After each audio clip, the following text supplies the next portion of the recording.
Somebody say something.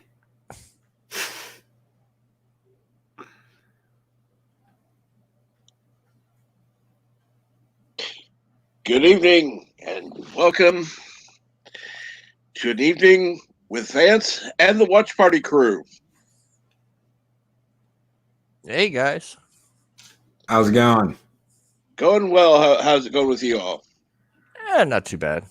Yeah, pretty good, eh? We don't talk like that. That's East Coast. So is everybody ready to get started soon, or should we wait a few minutes? I don't know. I was waiting for Canuck to carry you over the threshold. That ain't happening, dude. Like I told you, he's getting married to Leslie.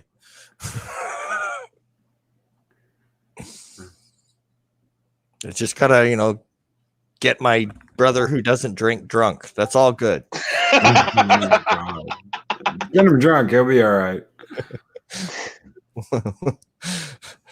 My brother can take one for the team. It's all good. I volunteer him. He's the older brother. I'm allowed. It's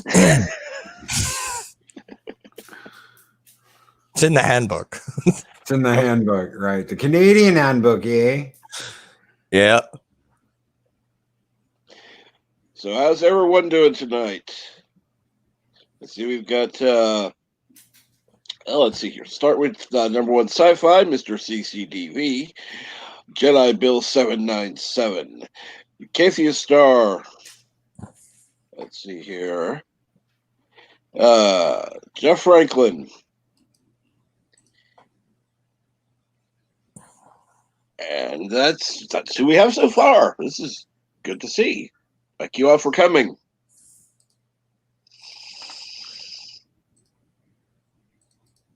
We are here today to witness the unholy marriage. Shut up, Loki. Canuck and Captain Trek. Oh. I think I need more booze for this. God damn. The unholy alliance. Like I told you, I'm sacrificing my brother for this noble cause. He's even got name Leslie. It will work. It'll work. Yeah.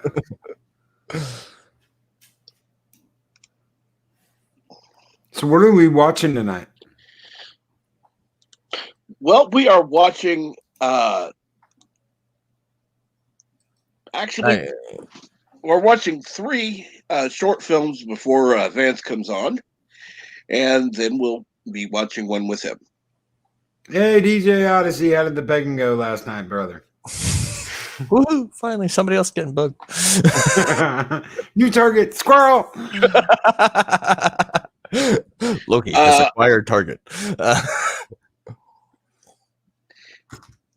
That only works with what's his face? I didn't know it worked at all. I thought you had to have extra equipment.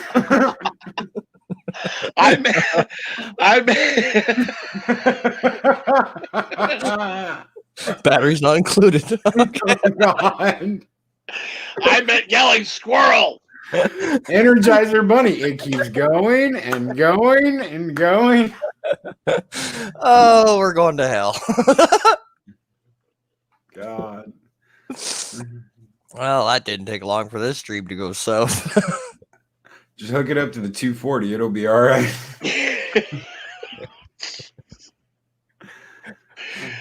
Oh, Lord. Last night sucked.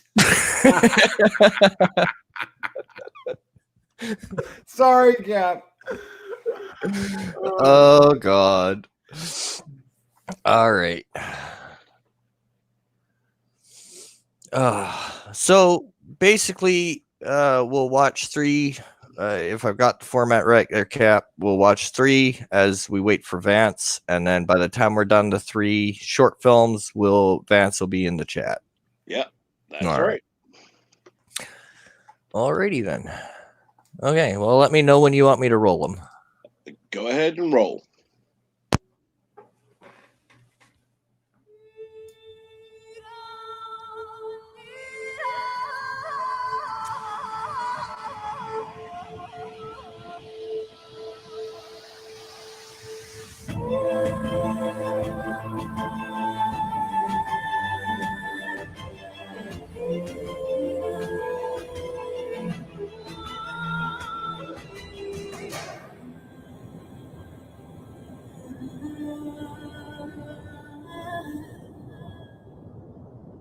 Can you please speak to Starfleet on my behalf? You're my last hope, Eric. No.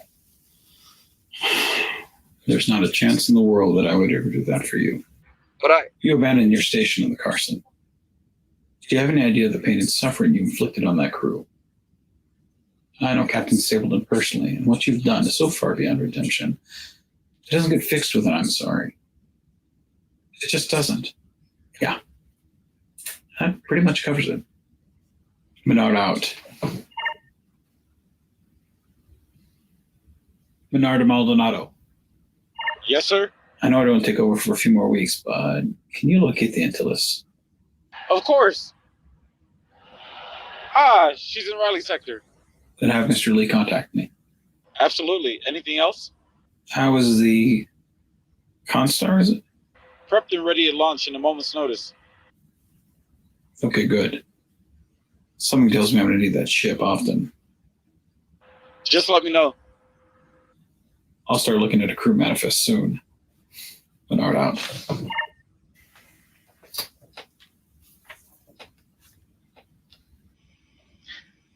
Well, for a crewman the Ajax never wanted, getting the opportunity to skip a rank must be quite a blow for some people's egos.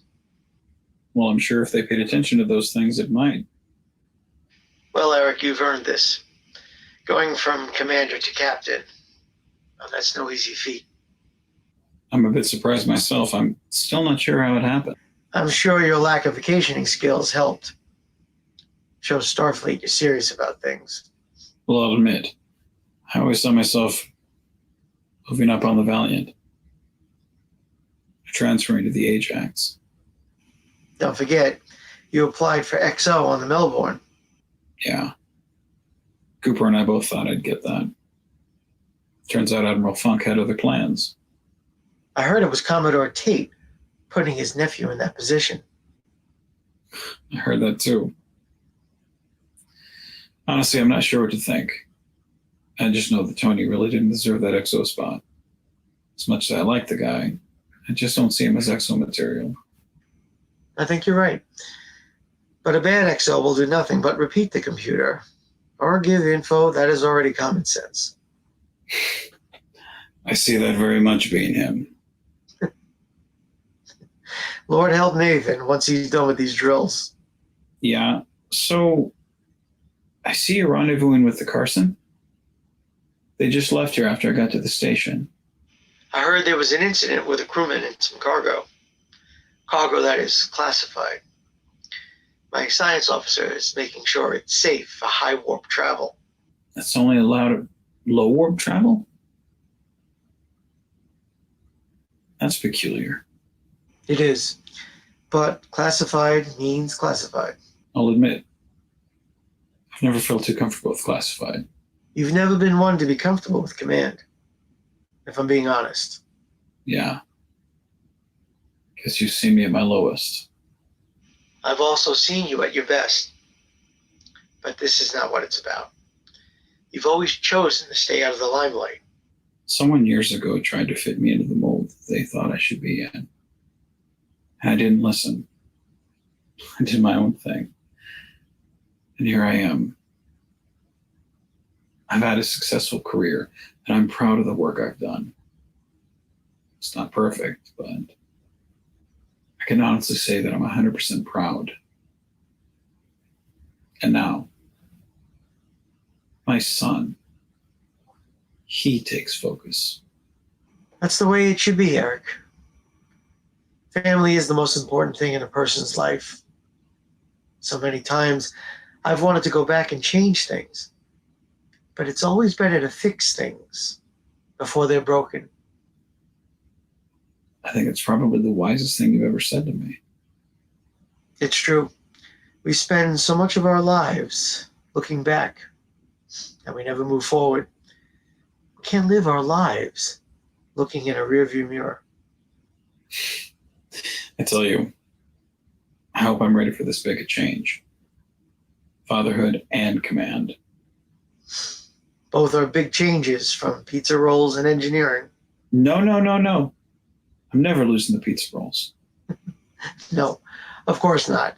I don't know what I was thinking. Command, though. It's a bit big. Don't let it be. You know the center chair. You've sat in it before. It's just wood and cloth. It's the person who sits in it that makes it special. This is true. You set the tone. The people. Whether they make mistakes or they succeed, whether they are independent, how they need encouragement. Everything is dependent on your tone, what they do. It's all on you. Never lose your humanity when you wear those captain's bars. That's when you need it the most.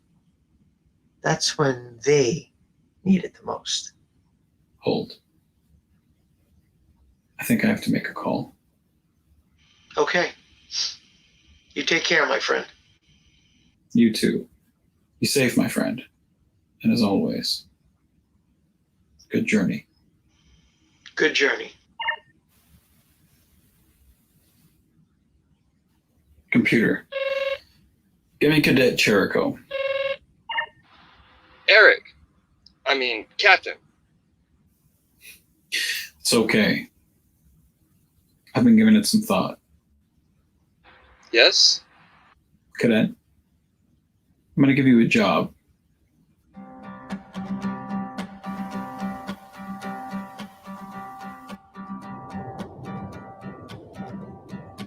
No, you do not own me. You cannot control me.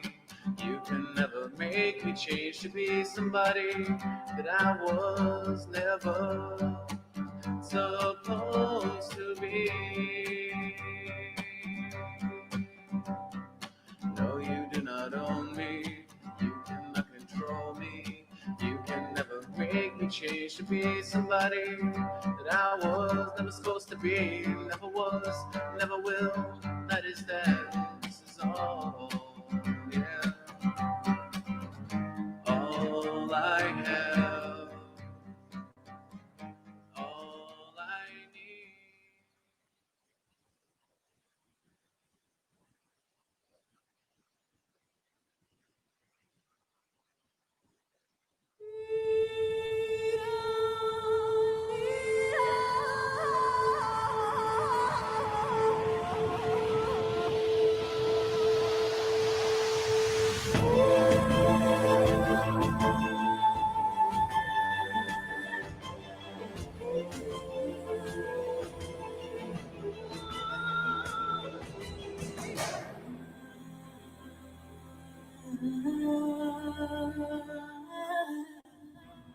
Computer, is the comm open for the Antilles? Affirmative. Is there a message waiting? Affirmative. Oh my god, please play. I'm so sorry, Captain Allen. It's okay, Ensign. Ensign, what's your name? Your message said it was urgent, but not specific. I didn't mean to send it to you as urgent. I meant that as a mental note. I see. I would never bother you on purpose, sir. It's okay, Ensign. Oh, Cherico. Ensign Cherico. Well, Mr. Cherico, what do I owe the pleasure? I just wanted to take a moment to say thank you about speaking to Captain Menard about me. I don't think I have. You have in a way. You gave him some advice that made him rethink things, and he gave me a second chance. Well, I'm glad I helped. I'm sure you deserved it. I'm trying, sir. Is everything... How do you like your post there at Utopia Planitia? Finer than frog hair. Now you sound like Eric. I have a lot of respect for the captain. He's become a good friend. Tell me, Mr. Cherico, are you fulfilled in your assignment?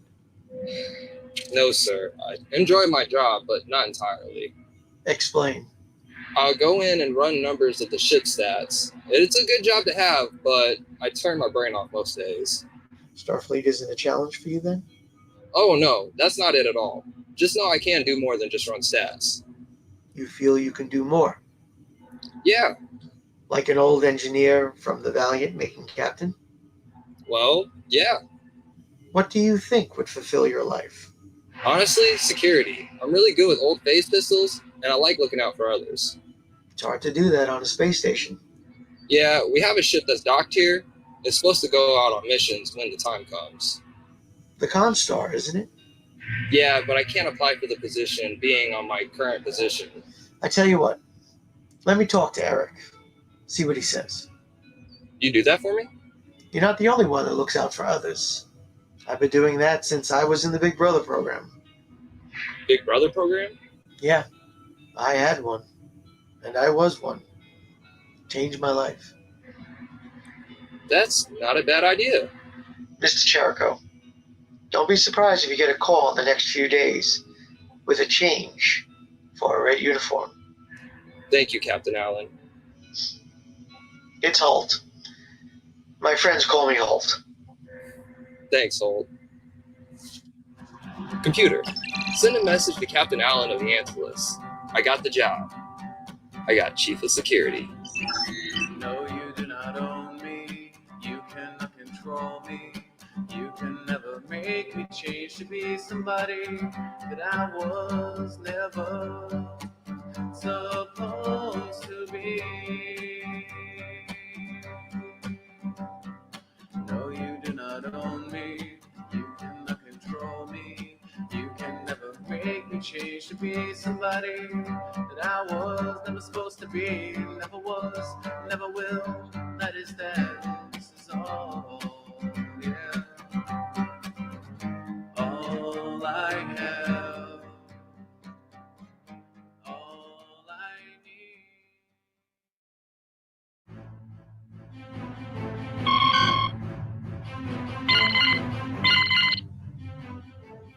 The hell?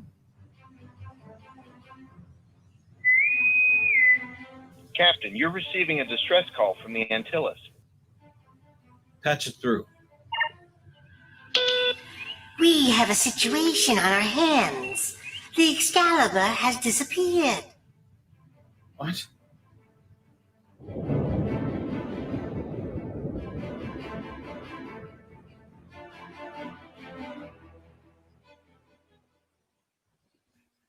I'm an admiral.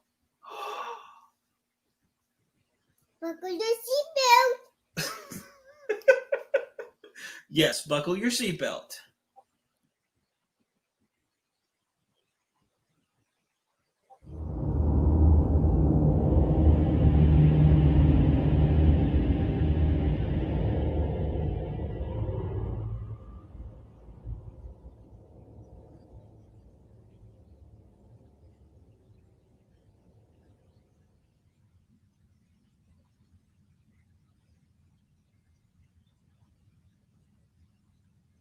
Fleet Captain's Log, Stardate, Supplemental.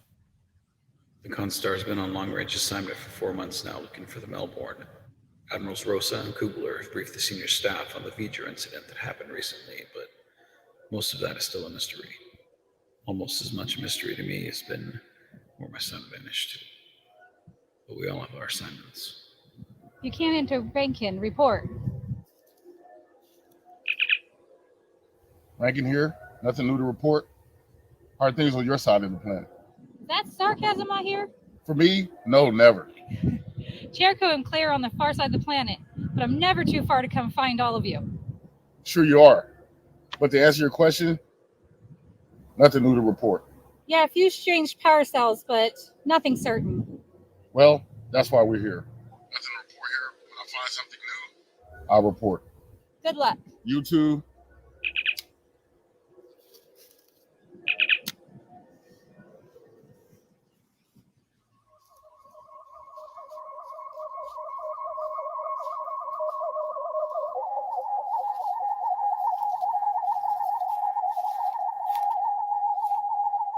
These readings are really strange. You can say that about any planet. No, like almost everything on this planet. Something is off. How so? Well, at first I thought I needed to recalibrate my tricorder. That's not it. I was wondering why you stayed in the same spot for so long, but I always thought you were lazy. You're one to talk. But that's not quite. Clay to Quincy, send me your tricorder data. Well, I'm in the middle of recalibrating it. Just send me what you have. Sure thing. What are you thinking, Clay? I'll let you know when I figure it out. Okay, sending now.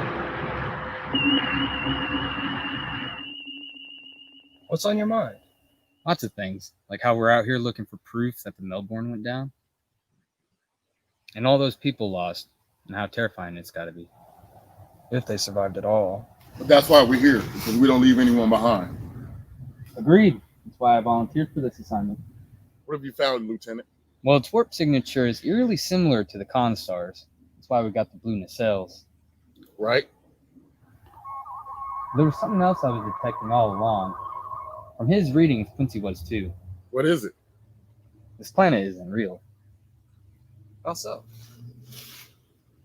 Well, its age is less than a year. And there's also a strange energy emitting from it. What could be the cause? I'm not sure, but the Constar gives off a certain energy pattern that's unique to its warp core. Something Quincy did to the engines before we upgraded a few weeks ago. I'm detecting that energy all over the planet, almost like reorganized matter. Like a replicator?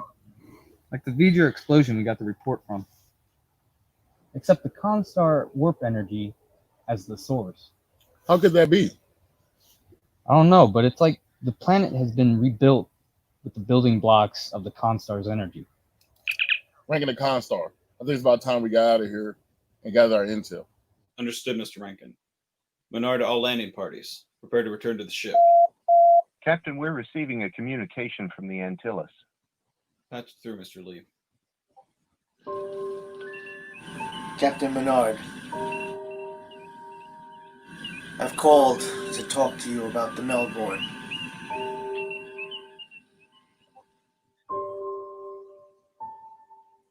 Admiral Rosa and Admiral Kugler arriving to Junction C1. Admiral, I have the report you're looking for. What does it say? It seems they found pieces of the hull of Melbourne, but not enough to make a whole ship. What happened to you? Admiral?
Cap, you're muted, brother. Sorry about that. Well, thank you for coming on, Vance. Well, thanks for having me, guys. What's going on? Not much. Just enjoying a couple of your films. Absolutely. Right on, right on. So, what did you guys think? Tell me your thoughts. I think these are the first 3 episodes I ever watched of your films. I really do. I think these are the first 3 I ever caught. And they always have the heart of Star Trek. I think I was just saying that in chat. You can tell they spent a lot of time making sure this had the heart of Trek. Yeah, that was the thing I really wanted, especially going back to the Pike Discovery uniforms. Like, it's something.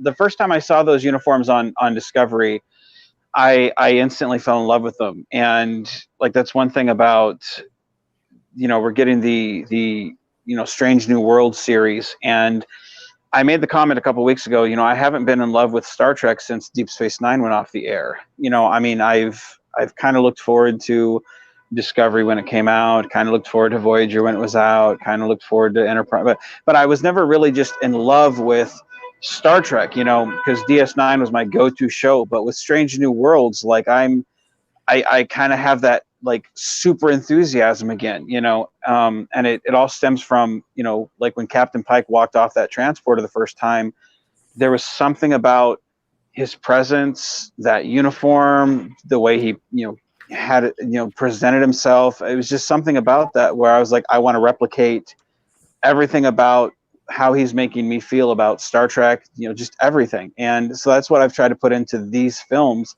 specifically. And I feel like that is the heart of Star Trek, the excitement again, I'm excited for Star Trek with, yeah, thank you. I'm glad that you like them.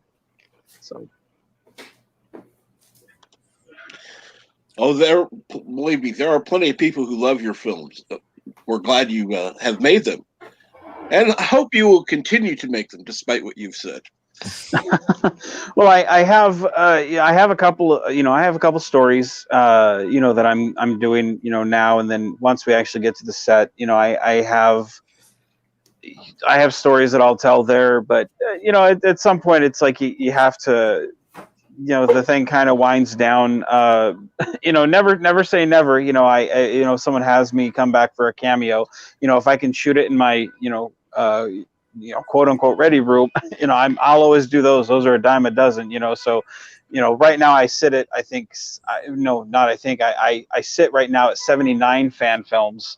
So I think after a rest, I'll always come back, because it's like, I love these too much to not, continue doing them at some point. But I think, you always see the love that I have for Trek and in the stories that I do and the stories that I take part of. So I'm glad you guys watch them. It's a lot of fun to talk to like-minded people who just enjoy a good story, and especially enjoy the characters that we put out there, Well, I guess I have three things. One, I always like your films because the story is always there, no matter what's going on or how early in it is. The story is always there, and I really liked over the course of the first two that we watched, where the one gentleman who's going to be joining your crew, to see his progression in uniform was kind of cool. But I'd like to touch on just a quick, because in the second one at the opening that we watched, there was an in memoriam. Do you mind touching on that a little bit more? Yeah, she was a friend of mine. And I always I could never really pronounce her name, so I don't want to butcher it, so I won't. But she came up with a group that was part of the San Juan, which they have their own chapter out of Puerto Rico, and I met them down when I went to Ray Tessie's. At the time, it was known as I think Face. Oh shoot, what was it? I forget what it was called exactly. Now it's called the Neutral Zone, but it was the sets that are in Georgia, and I met them there, and we had all talked, in great length about fan films and their chapter and everything, and it was just I really enjoyed their company, and I walked down the hallway with Royce. Because the corridor in that place is just, I mean, you feel like you're walking down football fields, or at least maybe it's just because I'm kind of a fat man and I'm like, oh man, it's taking the breath out of me. But I walked with Royce down the corridor, and I was kind of tossing him up in the air and just, kind of just having a field day with him. And she took notice of that, and she instantly went on her Facebook and showed me a picture of her daughter and son, how they were back in the 90s, how she dressed her daughter up as Ensign Rowe, and her son was just in a red Next Gen uniform. And so she kind of bonded with me over her kids, because she saw how I was with Royce. And I really enjoyed just the bonding with that. And I was just, the whole day I couldn't help but think about her. And I included them in a film. And in fact, it was the film, I think it's Just Another Day. I think is the film. It's the one with Greg Free or Greg Teft, where we walk into the engineering room and we're kind of reporting on the ship, and at the end of it I get called away because the Dominion are attacking or something. But it's kind of a reestablishing of the refit Constar. It's a very simple film, but it establishes, hey, we're in engineering at this point, and we're rebuilding the ship. But that whole group was in that film, and I had offered them the role of, why don't you, just be in a fan film? That's how easily accessible I put my stuff in. So at the end of the day, like, all the cast and crew had gone to this restaurant. I think it was a steakhouse or something. And lo and behold, this group was also there. And I was like, man, if this isn't fate, I don't know what is. So I gave her a big old hug, and I told her, I said, you've been on my mind all day. You've kind of been on my heart. Come on out to my car. So I went out to my car, and she really enjoyed my fan film called Resistance, which is it's the first Constar film I had done, and it's the one where we're kind of fighting the Borg, and she really enjoyed that film. And I took the pin off of my uniform, and I gave it to her, and I said, I've had this for close to 20 years now. Why don't you have it? Maybe it's given me a lot of good luck. Maybe it'll bring you some good luck too. And it. Forgive me, I'm a little. I don't mean to get a little emotional. A few months later, she messaged me. She said that the pin had given her some good luck because she was at a costume contest, and she won it as her Vulcan. And we received the message that she had come back and she got COVID. I think it was May or April. And I had just hoped that, maybe my pin would bring her just a little bit more luck and she'd survive it, but she didn't. And I told my editor, I said, I want to put this dedication for her in this. And I got permission from her daughter and everybody from that chapter. I told them, I said, this is what I'd like to do for her. So that's why we did what we did. Because I even though I didn't know her, a great deal, I feel like, it was quality over quantity. And, even though she wasn't, I'm not a part of any chapter or anything like that, like, it's she's a member of my crew and, a good friend. So that's why we did the dedication. So absolutely awesome. And I want to thank you for sharing that. I hope you don't mind me asking. It was just, no, it was there. And I just thought it would be, it just curiosity. I wanted to know who she was. She was a wonderful mother. And I think that's the one thing that really sucks about the COVID thing these days is, like, it touches, for me, it was the number 7th person. Now it's up to number 9. It's like we think that we're invulnerable, and it's like, here's a person who I know as a mother, and it's like, man, this can touch us all, so it's like you really need to just love the people who you have in your life while they're still there, so anyway, that's my soapbox. But no, that's no, thank you for sharing. Thank you. Absolutely, thank you. I was wondering that myself. Thank you for asking, Rambling. Yeah, and I'd have said the same thing, except I'm muted. I muted myself. Yep.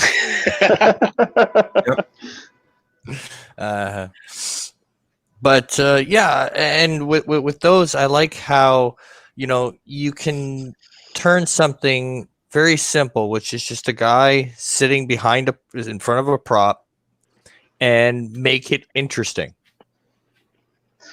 Well, the thing I enjoyed about the first 2 films that we did, because we shot them all out of order, like the first one we did with the 23rd Century Constar crew was we had, it was the one where they were in the woods. That was the very first one we did. Then we did the film Sinking, which is the next one I think you guys are going to be watching. And then we went back and told the first two stories. And George Cayenne, which he's been making these films since the 90s. He's honestly one of my best friends in fan films.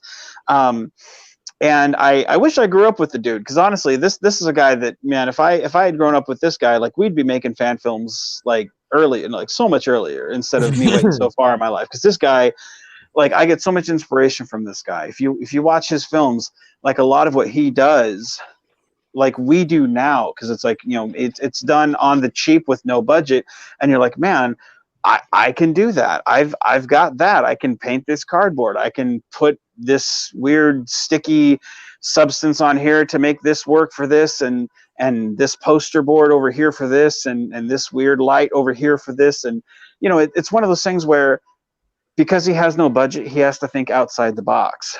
And I take my ready room was taken inspiration from one of his scenes, which is basically like a board type substance, but it gave inspiration for me, which was like, my work throws away cardboard all the time.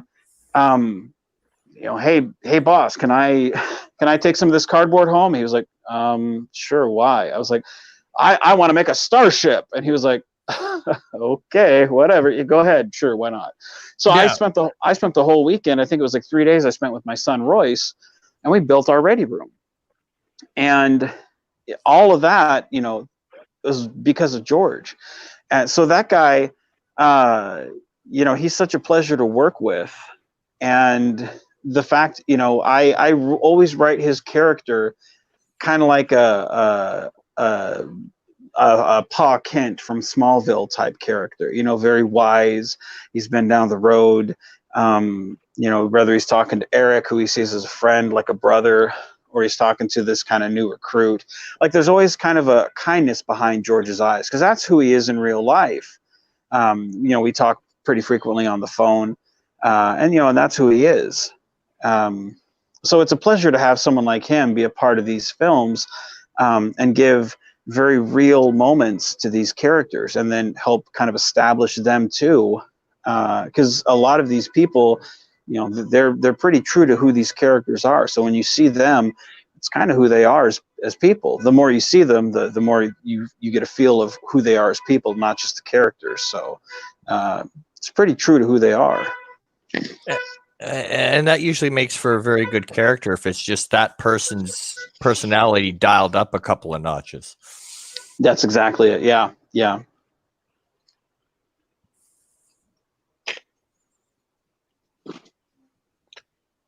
Well, no, I'm glad you were able to come on and talk to us about this. Is there anything else you'd like to share, to add to what before we move to the next one? Yeah. Well, no, I think we were the first ones that actually used the Pike uniforms. To me, I love those ones. When I was growing up, I never really liked the TOS uniforms. I always thought they were kind of cheesy pajama looking. And to see these ones, I'm always just thrilled with how they look on screen, and how they just kind of updated that look of the classic, TOS era. But like, one thing that I always like, not a lot of people realize is, like, I only have 3 uniforms, so it's always kind of tricky to hide the fact that I've only got 3 uniforms. I've only got the blue, the red, and the yellow. So to kind of hide that from the camera, whether it's somebody talking off screen, or only showing 2 people here and then turning the camera and the other person's off screen, it's always kind of, it's hard sometimes, but it's kind of fun to do. But I really enjoy these uniforms, and for something that was supposed to be kind of a throwaway thing for the 23rd Century Constar, a lot of people seem to be kind of latching onto these set of characters, and it's been a lot of fun to write for what was supposed to be kind of a blank slate, and something to build up the Melbourne myth. and fill in that part of the backstory, it's really been kind of a jumping off point or a jumping on point for some people. So I'm really glad that you guys have latched onto these characters, because they weren't supposed to be as in depth as they've kind of become. So yeah, I'm glad you guys are enjoying it. And also, I will say before we go to the next one, your son, you're gonna have to watch him. He just the camera loves him, and he steals any shot he's in. Oh yes, absolutely. Whether he means to or not, your son just steals the shot and melts the audience the second he smiles on camera. It's all I've got to say. Your son is just too cute for his own good. Yeah, I'm sorry. No, go ahead. I love that story you told last time I was on with you about how you told him, okay, now listen, I'm going to chase you around this tree and this is what we're going to do. And then he turned it around. And he's like, no. I'm going to chase you. That's brilliant. Perfect. He's already directing and he's cute as a butt and he's going to do great. Yeah, he's definitely one of those. I think he's going to be a lady killer when he grows up too. So it's one of those things where it's like I'm trying to reel the stuff back in and be like, hey, bub, cool your jets. Don't be bigger than dad. It's because I think he's he's already given directions already. He's still in the spotlight from dad. Like but no, I love what he brings to the films. The thing about it is, like, I remember when I did the film The Best Things, which was supposed to be that was supposed to be the first time when I walked away from fan films, and I was like, I really want this to be my thing with my son that I do, which was when Royce was super young. He was only, I think, like 6 months old maybe. And being able to tell, obviously I didn't completely walk away. I came back, and then just being able to find ways to include him here and there, and here, continuing to do so. You're able to see him grow up through the years, and that's something that not a lot of people get to do. And now, the fact that he is able to take direction and give direction, and he understands, this is real, this is not, this is what we're doing. It's such a thrill. And he's getting, here in like maybe a year or so, year and a half, I can actually probably do that. Hey son, go ahead and sit in daddy's chair, say this line, say this line, say this line. I don't want to be one of those parents that are like, okay, you're a professional, do it this way, because to me it's like, no, this is just a hobby. It's fun, and it's it's the way it should be, fun.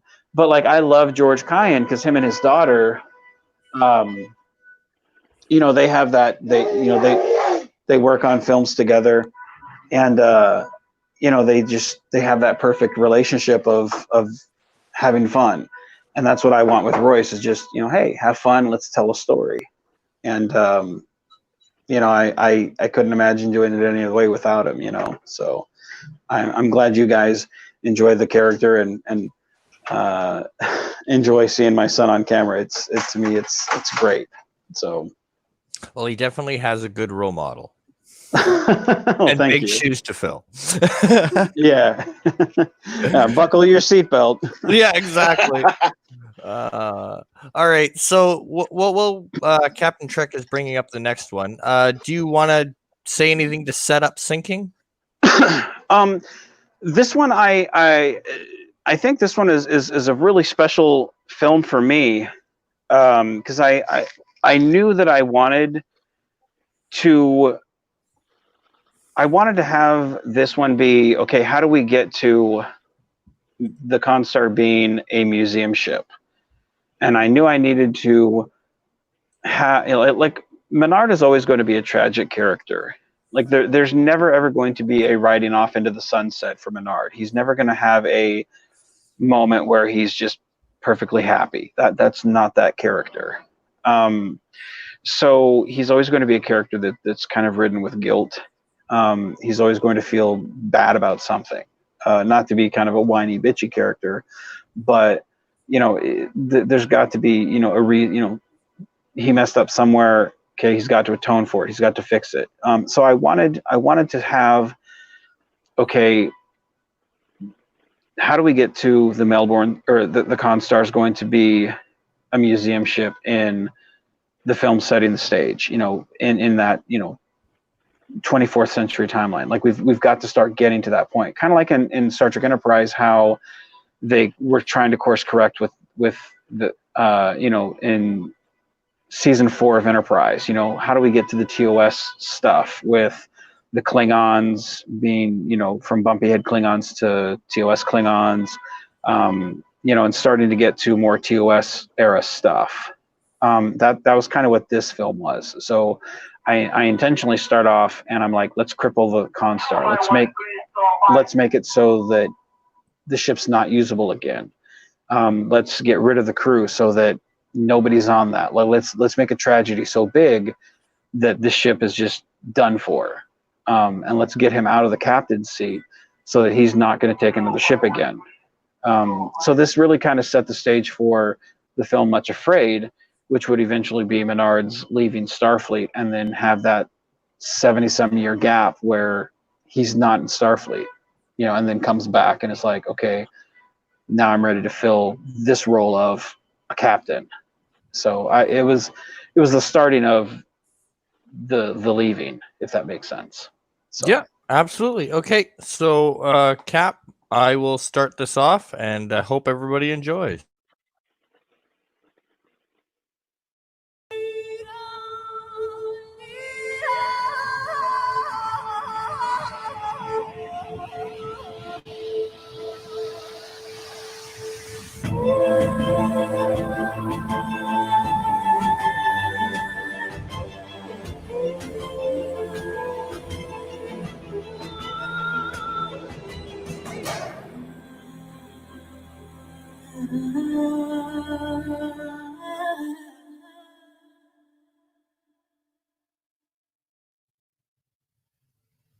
This is the USS Constar on behalf of the United Federation of Planets.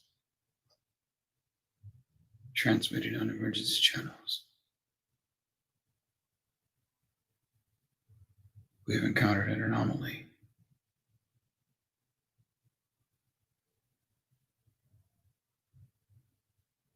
And are scanning areas of space that are completely unknown.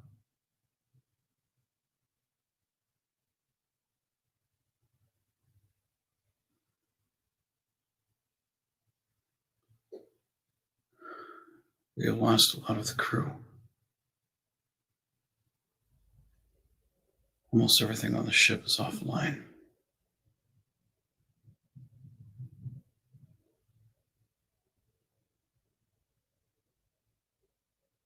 To anyone receiving this message, exercise extreme caution.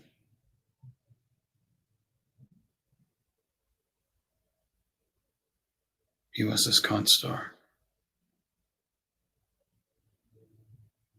Out.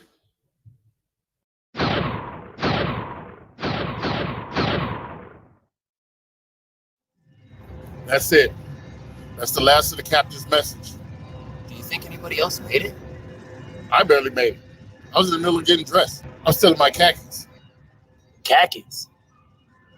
What the hell is that? I don't know, but it did havoc on the Comstar systems. 1 minute we're flying good. Next minute it's all hands. Abandon ship. I've never seen a rift like that before. Its power levels were off the charts. Well, little scans I could get off were very visceral. In what way? It was on the quantum scale. Another universe? Like it was colliding with ours. So heading down to the planet might not be a safe haven after all.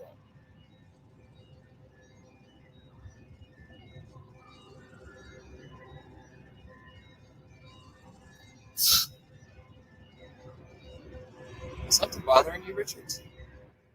Admiral Funk sent the Constar. Yeah?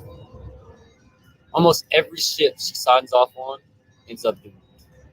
I hope you know what you're saying, Ensign. Oh, I do. We don't need that type of energy at this moment. Save it to when we get home. Why does no one stand up against corruption when they see it? She's about as corrupt as they come. I hate to complain, but I have to use the bathroom. She's a superior officer. One of my closest friends. One of your closest friends has a habit of getting crews killed, and we're next. You're lucky we're stranded in these escape pods. Well, don't let that stop you, Riken. We both know that you don't have what it takes. Well, you sure like to start trouble wherever you go, and I'm not going to let you get to it. The only reason you still have a career is because you follow Menard. You're nothing on your own. Commander, there's no place to wash up.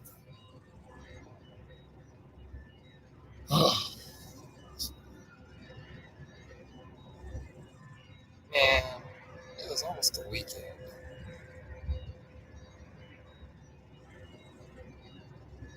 Head to the planet. It's our best bet to stay alive. On it. Turbulence is going to be a little rough. I'll give you a penny for them. What's that? Your thoughts. Penny for your thoughts? I'm part of the Big Brother program, and I'm just worried about what's going to happen to him if we don't make it back. Oh, wow. I never knew that. What's his name? His name is Zane, and he's an Andorian. He's had a hard life. How so? His father left when he was young, and his mother didn't like his life choices, so he ran off, and that's not good in this day of age. Dorians have the same lifespan as Vulcans do. Not if you're reckless. Exactly. That's the reason why I look out for him, because he's got a lot going for him.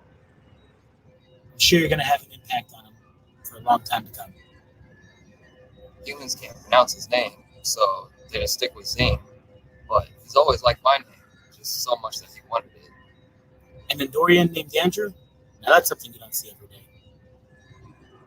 I struggle every day trying to make things better for my little brother. That's the job of every big brother. Have faith that you're going to see him again, and have faith that he'll be a good man. Yeah, I guess I need to have faith. I have faith that things will work themselves out. I don't deserve to wear this uniform, but I'm here. I've done things I'm not proud of. I've stabbed my friends in the back, and I've cheated to get my way. Some would say I'm dishonorable, but I'm not that person anymore. Things happen for a reason. You've always been the commander. We have to lean on each other to survive what's ahead. Let's have faith in each other. Aye, sir. These pods won't make it through the atmosphere. Everyone, prepare to transport to the planet. It's our only hope. Aye, sir. Aye, sir. Aye, sir. Aye, sir. Everyone, let's all survive this. Computer. Show me what systems are still working.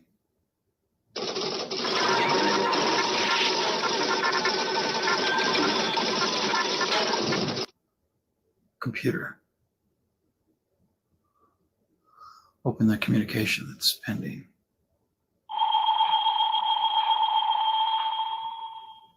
This is Captain Bessing of the USS Arizona. Please identify yourself.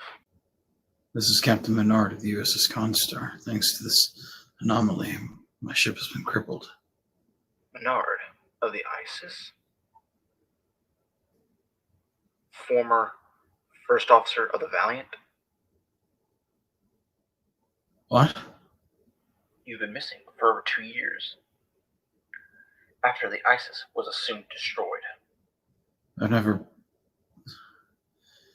I have crew on the planet below. We're midway through this rift. Well, we could try to lock onto your crew on the planet and your ship to get you all to safety. Thank God. We were traveling. Whatever this thing is, it crippled my ship. Relax, Captain. Let my engineers handle it. You're in good hands now.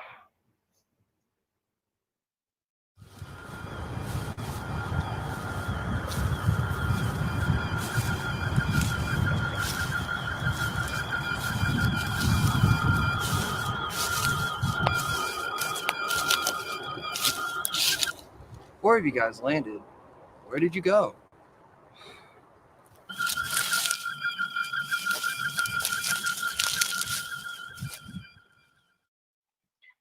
Vessington Menard. So while we wait, let's catch up. Talk to me, Captain, about the past few years on the ISIS. I told you. I don't know that ship. Buchanan, Ranky, Lee. Ring any bells? Yes? Quincy, Cherico. Sound familiar to you, Captain? How do you know my crew? I was assigned to the search party with a few others after. That's one of the missions of the ISIS. My ship Arizona, plus the Newton and 3 others, after Vulcan was sadly destroyed. Wait. Vulcan destroyed. I've heard that before. I should hope so, Captain. That's where you saved my life. What? Jake Vessing, one of the many people you rescued. You told me to pay it forward. Thus, while I'm still in command of the Arizona. If it wasn't for you, I would no longer be here. No. No. This is all wrong. But according to my engineers, we do have a few issues. What's that, Captain? The black hole is creating a ribbon which will destroy everything within the system. Then we need to get on your ship. But, Captain, there is a huge problem. Like we haven't had enough of those today. We can only transport once, in a narrow confined beam. And once that happens, the black hole starts destabilizing. And you'll cross back through. Exactly.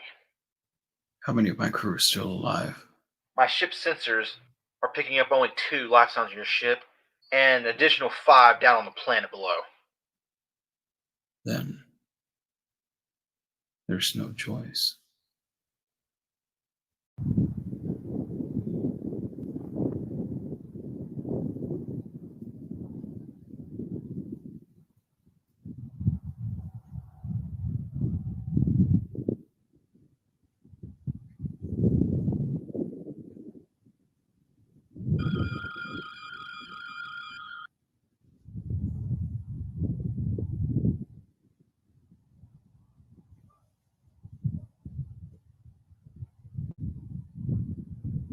Good. You both are still alive. Now it's time to go find the others.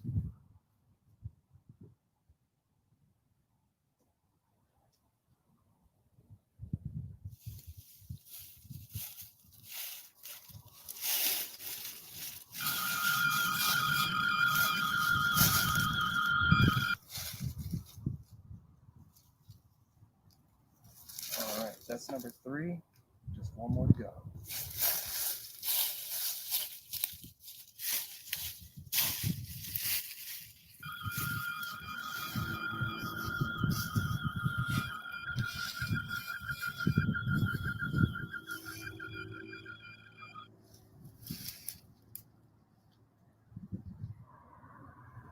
That makes 4.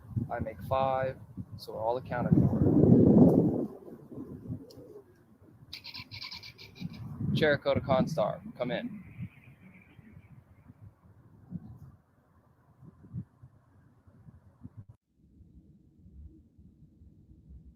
Vessington Menard, the window is closing, and my engineers tell me that we cannot stay here any longer.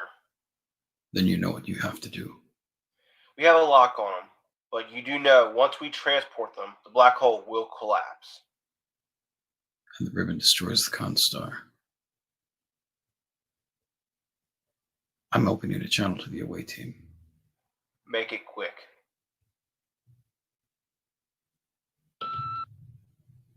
An ardent landing party. There's not much time, so I'll make this brief. There's an energy ribbon coming toward the planet, and the Constar can't beam me back. There's another ship that can. It's through a wormhole, though. However, it leads to another universe. Sadly, that's the only way to save your life. So is your captain. That decision is on my head. And I'm making it. It's been an honor serving with you all. Prepare for transport. Captain, wait. My brother Andrew, he's an Adorian. Please, look after him. We'll do what I can. Thank you, sir. Arizona. Jake. Begin transport. God bless Eric. Begin transporting. Arizona out.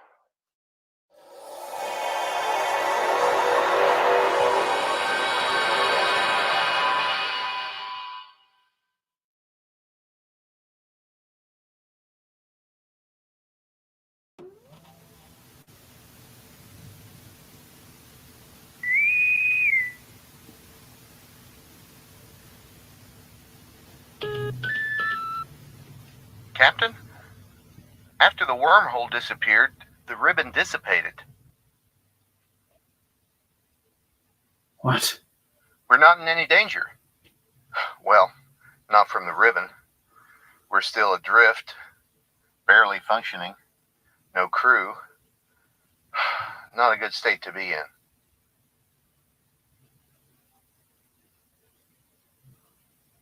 What have I done?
So here I am,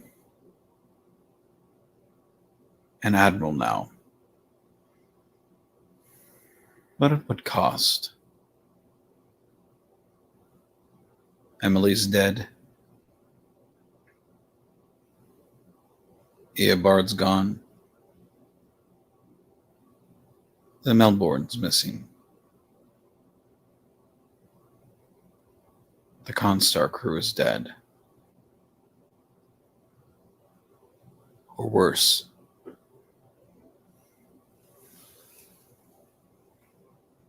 The Constar is now a museum ship.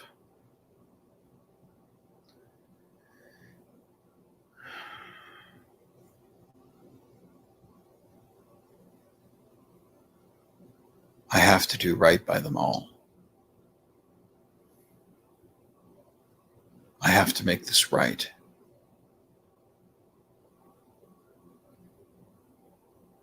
I have to find a way. Something's wrong with Starfleet.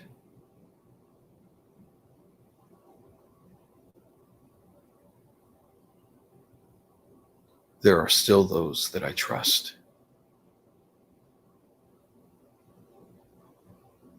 And it's time I relied on them. You're Big Bird, I'm Little Sparrow. Don't abandon us. We're not abandoning you.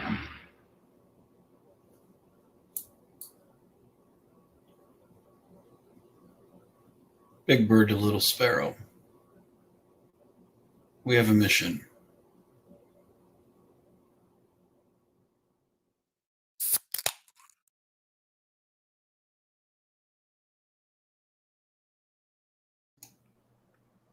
Excellent. Wow. Absolutely amazing. That was completely amazing. Thank you. No, And, thank you guys. We talk a lot about Heart of Trek on a lot of these, and that's something I've always said. This has the Heart of Trek. I want to say when Menard says, "What have I done?" it immediately rolls in my head what you had to do, what you always do.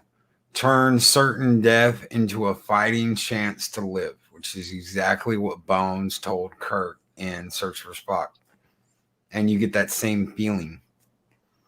Well, and that was the thing I really wanted.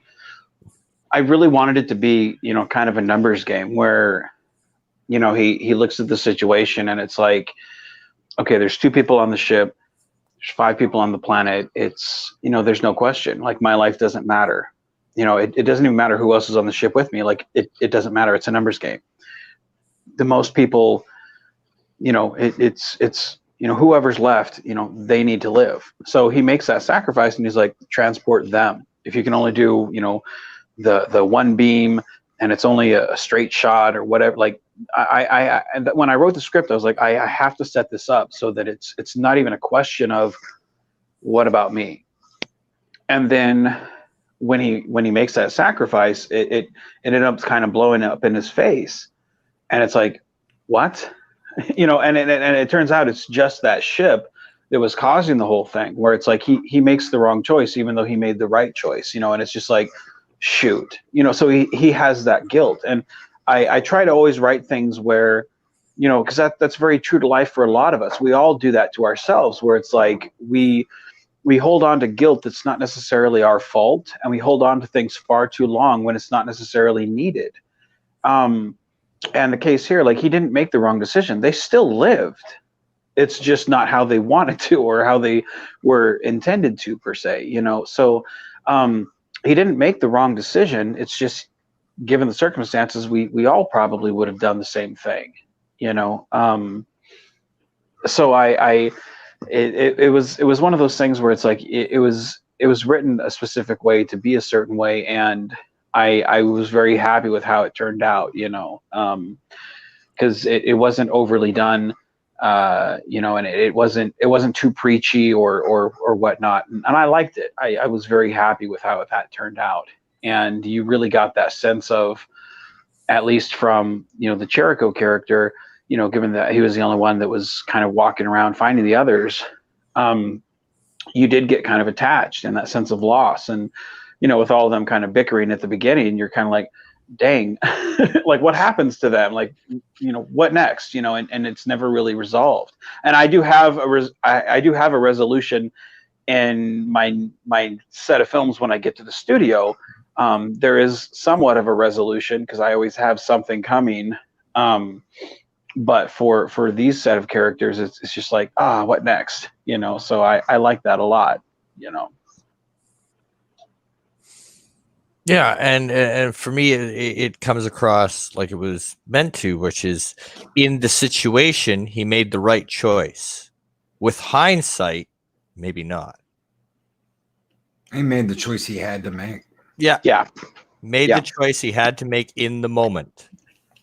Yeah, exactly. He had a choice to make. Yeah, he had a choice he had to make, and he made what he thought was the best choice. Yeah, and that's the thing. I had the thing at the end where he makes an admiral rank.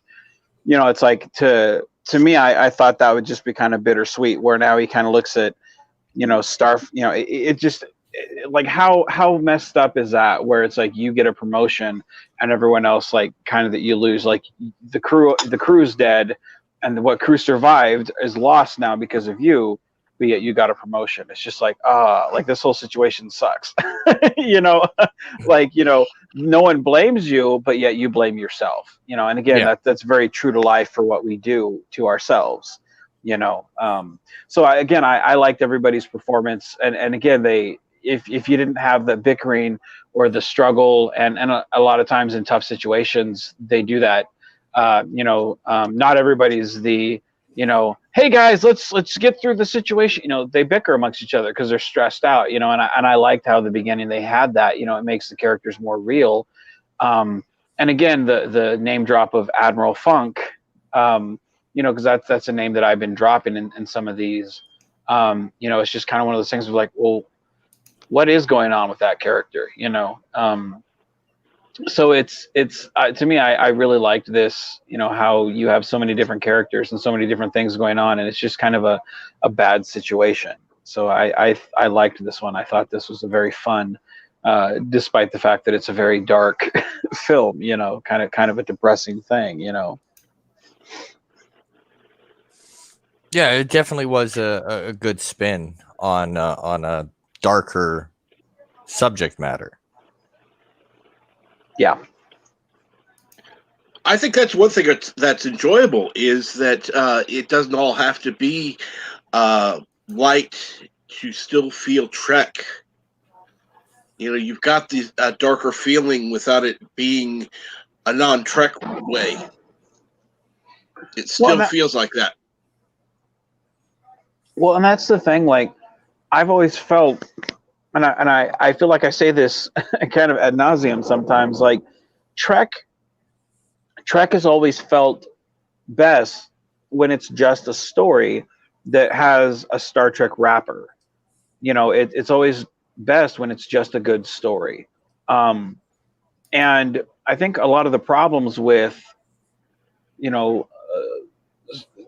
especially fan films, is when they try to be Star Trek instead of just being a good story that happens to be in that universe. Right. And because at that point it's almost like a parody or a caricature of Star Trek instead of just being a really good story. Because again, like people can overlook a bad costume or a bad CGI effect or the whatever, because all that stuff is just window dressing. But you give them a really good story and they're captivated. Look at classic Doctor Who or classic Twilight Zone or classic Outer Limits, stuff like that, where you're enthralled with the story that they're telling, and you're taken aback because you're so wrapped up in that world, even though it's kind of cheesy effects by today's standards, but you love what they're giving you. And that's that's kind of what I have to bring. Like I give you not maybe not the best story, but at least something that's very real, grounded in realism, that just happens to take place on a starship, that just happens to take place in the 23rd or 24th century. Even though like my Starfleet officer will occasionally have a sneaker, or my captain eats pizza rolls, So it's one of those things where it's like, if you just have a good story and tell it, people will kind of flock to that. I may not get the numbers that some of the bigger guys get, but I think I have a very loyal following, and I think the heart is there. So and I like dark. To me, I'm never going to tell I'm never going to tell like the Naked Gun version of Star Trek. There will never be a waka waka waka joke in my film. That's not me. But you'll always get a very realistic story in my films. So. And I think that's what something that really shows is that you have a heart and a passion for Star Trek. And I think that's why people are fans and really do flock to it. Well, it's one of those things where it's like I don't know a lot about a lot of things, but I do know people, and I base a lot of the stuff that I write based on my personal experiences. And I mean, obviously, I'm not a Starfleet captain. I've never been in space or on a starship, but we've all been in a situation where we felt overwhelming guilt for something. We've all been in a situation where, like the stories, when you break them down to, okay, what's the core essence of the story? Like that's my life. So a lot of the stories are inspired from that. And the people, the characters are very much the same way. So it's like, I basically write based on people I know or once the actor starts acting in that role, I then tend to gravitate more toward the actor that's portraying the character, because I then know their inflictions, I know how they act and whatnot. So it's like that's more toward what I do. A lot of the problems with the fan films that they do is they're like, no, stick to the script. You've got to be this way, and you've got to do this, and it just comes across as fake and not legitimately real. Whereas a lot of the things with my films they're realistic situations with people that feel real, because they are realistic situations and they are people that are on some level real. And I think that's what is very appealing. The situations aren't so overly dark because they're realistic situations, and yeah, I think that works well for what I do. So So Loki, any other thoughts on this episode? It's interesting what Vance said about he rolled the numbers, and at the end of the day he got a promotion. Starfleet's going to look at this. If Starfleet existed, I imagine Starfleet would look at this and say his first duty is to his ship and to his crew. His ship was dead. His crew was alive on the planet. He made that call, and then after he made that call, the situation changed, and they survived. You did Menard. I say you because I'm but right. Menard did exactly what a captain should do. So I can totally see in this instance Starfleet saying promote him to admiral. Make him an admiral. And that might not seem like, well, I got a promotion and I lost my crew, but Menard showed what a captain is supposed to do. Well, and that's one of those things where, yeah, it's he made the right calls. He also found, in an uncharted area of space, he encountered from our records would be, another universe. He encountered another federation. From just a scientific point of view, you've discovered another realm per se. So from just a scientific point of view, that's a huge discovery. So when again, from just a numbers game, the loss of one crew, what is that in scope of, a couple of dead people, an entire universe that's discovered, or you found that, okay, a couple of dead people doesn't really matter. So that may not necessarily be what they're thinking, but it's like, you can live with that. It's kind of like when, how many people died coming over to America from Christopher Columbus's ship? It's like, is it worth it? Well, yeah, because America was discovered, so that could be like, hey, yeah, give him a promotion. Hey, it's all good. It's water under the bridge. Menard wouldn't see it that way. He'd be like, I lost my crew. I don't care about another universe. I lost my crew. I lost my ship. It's not worth it. Starfleet would be like, it's okay. It's fine. You made the right call. You made all the right decisions. So yeah, you're absolutely right. Again, it's one of those like bittersweet things where, it's like the card said to Data, it's possible to make no mistakes and still lose. And that's exactly what this is. This is, Menard's Kobayashi Maru per se, so. Oh, he did it very well. No, absolutely. Thank you. Yes, absolutely. And again, it's just it strikes me just how much you get the emotion out in the film, and it keeps everybody grounded. It doesn't matter if the lieutenant's got tennis shoes. You're not focused on the tennis shoes. You're focused on the story that's being presented. Well, the fun thing about this film, and it's funny that you guys were talking about Royce earlier, because the best thing that I love about this film, despite the fact that I love seeing the Constar just messed up, and that was a job done by Jason Spriggs. from Ray Gun Media. The thing I remember mostly about this film is I back when I was doing my zombie films, Royce helped me with my zombie makeup, and he has helped me a couple of times on putting my own makeup on myself when I have to put blood on myself. So he's well aware that when Daddy has to put on blood, it's chocolate syrup with red food coloring. So this was the first time he actually helped me make it, and he put on the makeup. So all that you see on me is what he put on me, and he held the flashlight while I'm recording myself, because the recording myself is on a tripod, and he's holding the flashlight shining on me so that I can actually be lit. So to me, it's kind of a happy memory of what my son was, again, growing into filmmaking. And when we saw the final copy of the film for the first time before I released it, I was watching it, and Royce looked over my shoulder because he's so used to watching my films, and he looked over, and as soon as he saw the bloody meat, he was like, "Chocolate?" And I was like, "Yep, that's chocolate." So those are the things that I love sharing with my son on doing these type of films, is he's seen behind the scenes, just how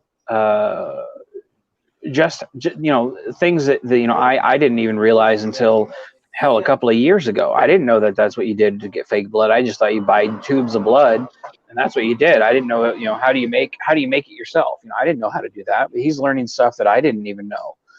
So that's, to me, that when I watch this film, I always think about Royce going, "Chocolate?"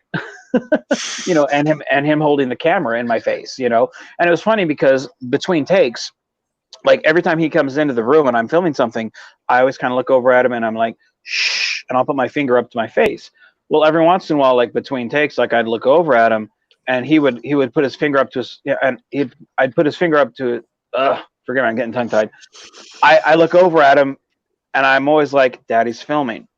Well, when I would look over at him as he's holding the flashlight, he would put his finger up to his face and he'd be like, "Shh, Daddy's filming."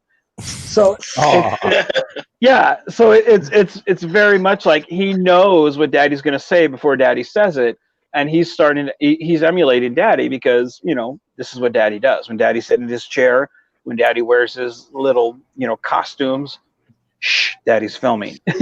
So I love this film because I think it's a great film, but it was also a great memory with my kid, and again, that's what I love about fan films. So I never think about the trolls who are going to bash it for being not perfect. I think about it of, man, this is a great night with my kid. We had a blast. So Yeah, and as a father, I can relate on that issue. I mean, sometimes you do something and it's like, well, I don't care what they think. This was this was a good time, and it's a memory my kids will always have. So bite me. Oh, absolutely, absolutely. Yeah, I totally get that. Yeah, absolutely. Yeah, and I mean, it's, again, it goes back to those of you who stuck from the very beginning up to now, they've grown up with Royce. They've seen him grow up from 4 months, 6 months, and he's got on his wall. In fact, you can see the wall of pictures, even though it breaks continuity, because you can see Menard in a First Contact uniform right there, even though it takes place in the Undiscovered Country era. But I was like, I don't care. But like Royce has above his bed, every time we visited sets, he has those pictures of me and him. Every time we go, we take a picture of us on set. Doesn't matter where we're at. I'm like, "Nope, let's go take a picture, son." And that's what I love about doing fan films is, yeah, I've told some stories. Yeah, I may have 79 films. Yeah, those are great, accomplishments, I guess. But best accomplishment is I get to spend some time with my kid, which is something I never really got to do with my dad. So, it's, to me, that's better than any accomplishment from a fan film that I've done. So, best feeling in the world, man. Yeah, and I can totally see how it makes it all worth it. Every bit of it worth it. Absolutely. So before I go, because I got to leave in about 5 minutes, is there any questions that you guys have? Because I am enjoying myself way too much. I kind of want to pawn my work off and just stick it out with you guys. But is there like any last minute questions? Because I don't want to leave anything out, any stone unturned. Do you have any kind of hint at what you're going to be doing next? Anything you could roll us by that you haven't said to anybody else yet? Well, I at first it was dubbed Starship Antilles Constar, and then George was like, "Well, we're going to name it this film," and I forget what the name of it was. So it's renamed something else, but it should be out I think next week. And it's the film where it's the Constar crew, and we're doing our own away mission, and we shot it outside my house in basically the woods that are outside there. And I can tell you that there's something in that film, a presence per se, that is I'm very excited about. And when I think the audience sees it, they're going to be like, "What is this?" And it's going to have an even bigger presence in the film called The Pretender, which I've just finished writing and we'll start filming here in the next maybe 2 weeks. And The Pretender is going to have two versions of The Pretender. One will go on my channel, one will go on George's channel, and it's going to take place one in the mirror universe, one will be in the regular universe, and it's going to just blow your mind in terms of what we're doing storyline wise. And again, it goes back to that one presence that's felt that I can't spoil, but it's by the time we're done telling everything, you're going to have more questions, and we're still not even scratching the surface of what we're doing. So it's a lot of fun to collaborate with such a clever guy, a guy I consider a great friend. I can't wait to show you what we have, but that's about all I can talk about. Otherwise, he might come after me with a bat left. So okay, so because it's being said in the chat, I gotta know, what is Menard's pizza roll of choice? Pepperoni, man. You can't go wrong with pepperoni. Yes, brother. Wow, pepperoni. I would say Tribble, but that I feel like that's a Trey thing. So if you got to go with pepperoni. So all right. And if you don't have pepperoni, you move to Tribble. Remind me if I got Trey over, it's Tribble. But if Menard's playing Nintendo by himself on a Saturday night, it's pepperoni. Remind me to share my smoked Tribble recipe with you. Right on, man. Right on. Well, that's the thing. And at the end of one of the films, in the background, in fact, it's one where he gets the distress call. You see the Tribble in the background, and I got a sign next to it that says Trey. And for one of those, I really wanted to get those vampire teeth so we could have the mirror universe version of Trey's Tribbles. So it's I love doing those Easter eggs for my friends. I love Trey, man. So shout out to Max Worlds Entertainment. Love that dude. Love what he does for fan films, and such a positive guy. I love tuning in every Wednesday night for no budget productions and his watch parties and Vance Major Wednesdays, but for what he does for everybody else on Mondays and Wednesdays and Fridays, and that guy, awesome dude, positive guy. So shout out to him. So all right, Captain Trek, I'll let you have the final word on this. Well, I want to thank you very much for joining us tonight, and we're looking forward to doing some more if you would like to in the future. Cap, I would love to come on your channel, man. I love you, man. You are a great guy. You and I've talked a little bit on Facebook, and man, anytime you want to give me a call, holler at me. Like, I'm always free overnights. I'm just doing paperwork all night. So anytime you want to bug me.